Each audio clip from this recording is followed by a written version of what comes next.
Suele plantearse que el Poder Ejecutivo no tiene nada que hacer con respecto a la situación carcelaria, y yo creo que esto no es correcto.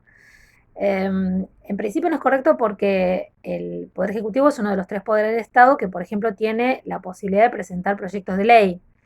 Por ejemplo, podría presentar proyectos de ley que disminuyeran el monto de pena que se le aplica a las personas, una cosa bien concreta. O podría presentar proyectos de ley que devuelvan a la ley de ejecución de la pena privativa de la libertad el sentido que tiene tener una ley de ejecución, que es garantizar el derecho a la reinserción de las personas privadas de libertad y no que quede prácticamente dinamitada como sucede desde la última reforma del año 2017. Entonces, tiene iniciativa parlamentaria, una cuestión que el Poder Ejecutivo Nacional y los poderes ejecutivos de cada provincia tienen. En segundo lugar, los servicios penitenciarios dependen de los ministerios de justicia, de la Nación, en el caso del Ministerio de Justicia y Derechos Humanos, o de cada provincia. Entonces dependen del Poder Ejecutivo. Cómo se trabaja en las cárceles con las personas privadas de libertad, claramente es algo que depende del Poder Ejecutivo, de los poderes ejecutivos. Y también depende de los poderes ejecutivos un área de esa forma de trabajar con las personas privadas de libertad, que es cómo se hacen los informes carcelarios, es decir, los informes criminológicos. Es decir, cuando una persona tiene la posibilidad de obtener su libertad, por supuesto que eso lo decide un juez o un tribunal, eso es así, no hay ninguna duda, lo deciden las autoridades judiciales. Pero las autoridades judiciales piden informes y los informes los hace el personal penitenciario y el personal penitenciario forma parte de los servicios penitenciarios que son parte del Poder Ejecutivo, nacional o provincial. Entonces ahí hay una segunda cuestión en la que los poderes ejecutivos tienen mucho para hacer. Una tercera cuestión es la conmutación de pena o los indultos. Esto es una decisión a la que habitualmente los poderes ejecutivos le escapan.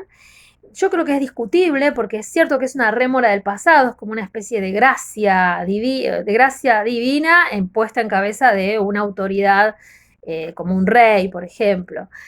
Pero existe constitucionalmente, ¿no?, la posibilidad de otorgar conmutaciones de penas. Y hay casos en los que podría resolver algunos problemas, sobre todo en los casos de personas que, por ejemplo, les faltan un mes o 2 meses para cumplir la totalidad de su condena.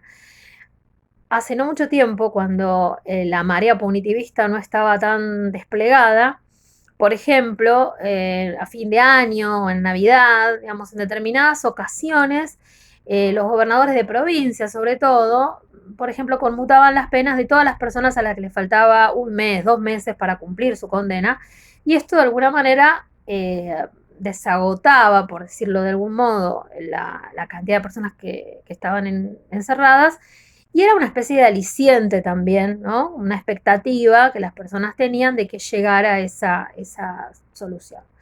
Entonces, por lo menos hay tres cosas que las autoridades de los poderes ejecutivos pueden hacer.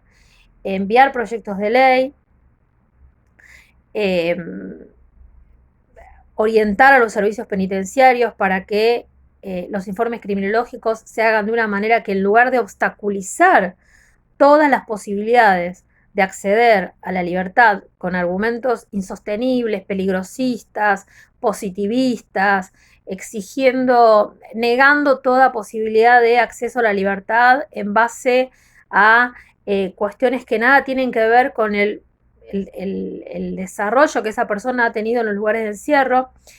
Y, por último, conmutar penas e indultar, que todavía es más difícil, pero conmutar penas. Vuelvo un poquito con respecto a lo que puede hacer el Ejecutivo con relación al servicio penitenciario, porque además de los informes criminológicos, todo lo que hace el servicio penitenciario posterga o no la salida a la libertad de una persona. Por ejemplo, el modo en que aplica calificaciones. Las calificaciones de las personas privadas de libertad están basadas en algo que se llama conducta y concepto. La conducta se supone que es objetiva, tiene que ver con que la persona haya sido sancionada o no. El problema es que muchas veces esas sanciones son absolutamente arbitrarias, ¿no? Son sanciones que disminuyen las calificaciones con absoluta arbitrariedad. Y el concepto es algo que tiene que ver con una supuesta posibilidad, un pronóstico de reinserción. Entonces, Y todo eso no está basado tanto en las leyes, que sí, pero más que nada en resoluciones, en disposiciones, en circulares de menor jerarquía que las leyes. Y eso también es algo que puede hacer el Poder Ejecutivo, reformar esas resoluciones, disposiciones, decretos reglamentarios, sacándoles toda esa cuota de arbitrariedad que tienen en el día de hoy. En el caso de la provincia de Buenos Aires también depende del Ministerio de Justicia el Patronato de Liberados, que también puede participar en todo este proceso pensando en la lógica de que la persona que está privada de libertad no tiene que morirse o pudrirse o destruir su alma en la cárcel, sino que tiene que estar ahí pensando que en algún momento va a poder volver a vivir en sociedad. Y en este punto también, y por último, los poderes ejecutivos podrían pensar proyectos de acompañamiento a las personas que están privadas de libertad desde los propios servicios penitenciarios con instituciones sociales, económicas, con pymes, con cooperativas que están, digamos, en el mundo libre, para decirlo de alguna manera, con pequeñas empresas, con el propio Estado, con los municipios, para colaborar en los proyectos, en el futuro egreso de la persona que está privada de libertad con esos proyectos productivos.